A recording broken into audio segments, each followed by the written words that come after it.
अस्सलाम वालेकुम नाज़रीन, पाकिस्तान नेशनल न्यूज़ में खुश आमदीद। नाज़रीन, आज हम ऐसी एयरफोर्स के बारे में बात करने जा रहे हैं जिसके माहाना की बुनियाद पर 2 जहाज़ क्रैश होते हैं और सालाना की बुनियाद पर 24, और जो अब तक 1751 जहाज़ क्रैश करवा चुकी है। उसके अनोखे रिकॉर्ड के अंदर ये बात भी शामिल है कि वो कंपनी जिसका दावा था कि उसका जहाज़ कभी भी क्रैश नहीं हुआ और वो तमाम ममालिक जिनके अंदर वो इस्तेमाल होते थे कभी भी क्रैश आने की रिपोर्ट नहीं आई। उस इन एयरफोर्स का ये भी रिकॉर्ड है कि उसके भी उसने 2 जहाज़ क्रैश कर दिए। उसके अनोखे रिकॉर्ड के अंदर ये बात भी शामिल है, उसने अपने एक ऐसे पायलट को तमगा जुर्रत से नवाजा जिसने दुश्मन से जहाज़ गिरवाया था। तो ये ऐसी एक नकम्मी तरीन एयरफोर्स है जिसकी हम रिपोर्ट आपको पेश करने जा रहे हैं। आगे बढ़ने से पहले आप लोगों ने इस चैनल को सब्सक्राइब कर लेना है, साथ में दिए गए घंटे के बटन को प्रेस कर देना है ताकि इसी तरह की एक्सक्लूसिव रिपोर्ट्स आपको मिलती रहें। नाजरीन, आप बड़े पुरतजस्सुस होंगे कि वो कौन सी ऐसी एयरफोर्स है। नाजरीन, ये दुनिया की चौथी बड़ी ताकत होने का दावा करने वाली इंडियन फोर्स है जिसके 1751 जहाज़ पिछले 73 सालों के अंदर गिर चुके हैं। माहाना की बुनियाद पर 2 और सालाना की बुनियाद पर 24 जहाज़ गिर चुके हैं। नाजरीन, ये वही एयरफोर्स है जिसने 27 फरवरी 2019 के अंदर अपने एक पायलट को, जिसके जहाज़ को पाकिस्तानी शहीनों ने गिराया था, उसी को अवार्ड से नवाज दिया था।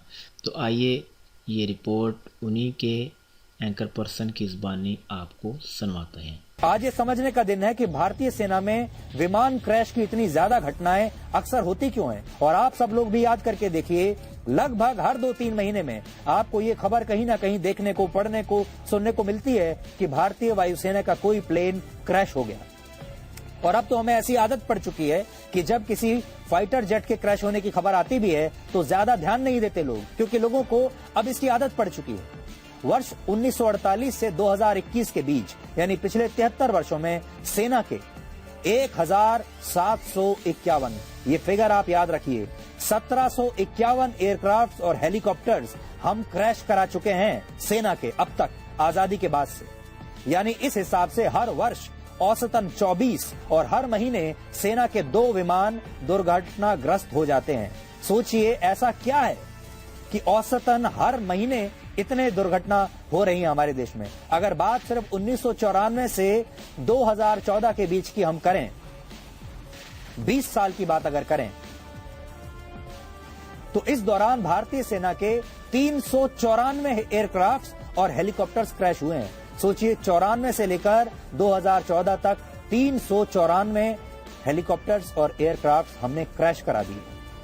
यानी इस दौरान हर साल औसतन 20 विमान दुर्घटना का शिकार हुए हैं। 20 विमान, हर साल 20 विमान हम खो देते हैं दुर्घटनाओं में, क्रैश में। ऐसा क्या हो रहा है यहाँ पर? कहने का मतलब यह है कि भारत में विमानों के क्रैश होने का सिलसिला आज भी बदला नहीं है। आजादी के बाद शुरुआती वर्षों में भी इसी तरह सेना के विमान दुर्घटनाग्रस्त होते थे और आज आधुनिकता के इस दौर में भी ये दुर्घटनाएं रुकी नहीं है, जबकि दूसरे देशों में ऐसा नहीं है। तो आज एक बड़ा सवाल ये है कि क्या जनरल रावत की और हमारे बाकी के बहादुर सैनिकों की जान बच सकती थी? क्या ये लापरवाही है? ये क्या है? या ये एक षड्यंत्र है? उदाहरण के लिए भारत, रशिया और चीन, तीनों ही ये देश जो हैं, भारत, रशिया और चीन, तीनों देश सुखोई लड़ाकू विमान का इस्तेमाल करते हैं। तीनों के पास सुखोई है जो रशिया में बनते हैं। लेकिन सोचने वाली बात यह है कि भारत में वर्ष 2009 से 2015 के बीच यही सुखोई विमान 6 बार क्रैश हुआ, जबकि इसी समय अवधि में रशिया और चीन में इस विमान के क्रैश होने की 1-2 घटनाएं ही सामने आई, जबकि इन दोनों देशों के पास भारत से कहीं ज्यादा सुखोई लड़ाकू विमान है। कुछ वर्ष पहले भारत ने दुनिया का सबसे आधुनिक और सबसे बड़ा ट्रांसपोर्ट विमान C-130J सुपर हरक्यूलिस खरीदा था। उस समय अमेरिका से ऐसे कुल 6 विमान खरीदे गए थे जिनकी कीमत 7,000 करोड़ रुपए थी। यानी एक विमान लगभग 1150 करोड़ रुपए का था। और इस विमान की खासियत ये थी कि इन्हें लैंडिंग के लिए हवाई पट्टी की भी आवश्यकता नहीं पड़ती। ये हर मौसम में ऑपरेट कर सकता है। अमेरिका की जिस कंपनी ने इस विमान को बनाया है वो ये कहती है कि इस विमान को इस तरह से डिजाइन किया गया ताकि ये मुश्किल से मुश्किल हालात में भी क्रैश होने से खुद को बचा ले। यानी ये क्रैश नहीं हो सकता, ऐसी इसकी बनाने वाली कंपनी कहती है।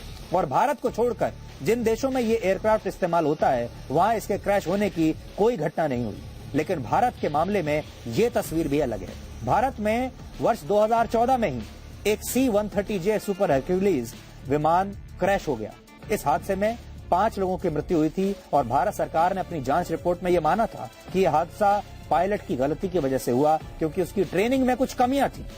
वर्ष 2017 में भी इसी सीरीज का एक और विमान गड़बड़ी की वजह से लैंडिंग के दौरान दुर्घटनाग्रस्त हो गया है। सोचिए, दुनिया का सर्वश्रेष्ठ विमान बताया जाता है जो कहीं भी लैंड कर सकता है, उस विमान को भी हमने क्रैश करा दिया। सोचिए, जो विमान दूसरे देशों में कभी क्रैश नहीं हुआ वो भारत में आकर हार गया और यहां क्रैश हो गया।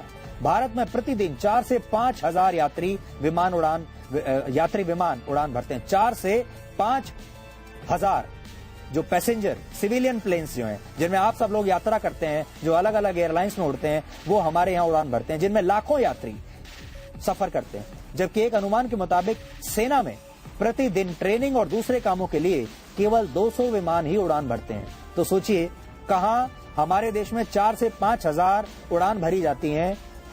अगर आप सिविल एविएशन की बात करें, ये भी तो विमान ही है, और अगर आप सेना की बात करें, वायुसेना की बात करें, तो उसके मुकाबले हमारे यहाँ 200 लगभग औसतन 200 उड़ानें प्रतिदिन भरी जाती है।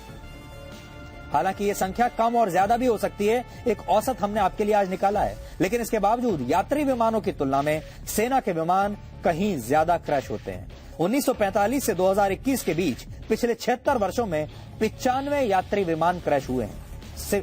जो पैसेंजर प्लेन्स जो होते हैं वो 95 प्लेन क्रैश हुए हैं भारत में आजादी से लेकर अब तक, जबकि इसी समय अवधि में सेना के 1751 विमान क्रैश हो चुके हैं। आप तुलना देख लीजिए दोनों की, दोनों ही विमान है। किसी भी देश में जब कोई यात्री विमान क्रैश होता है तो इस विमान में तकनीकी खामियों की तुरंत जांच होती है।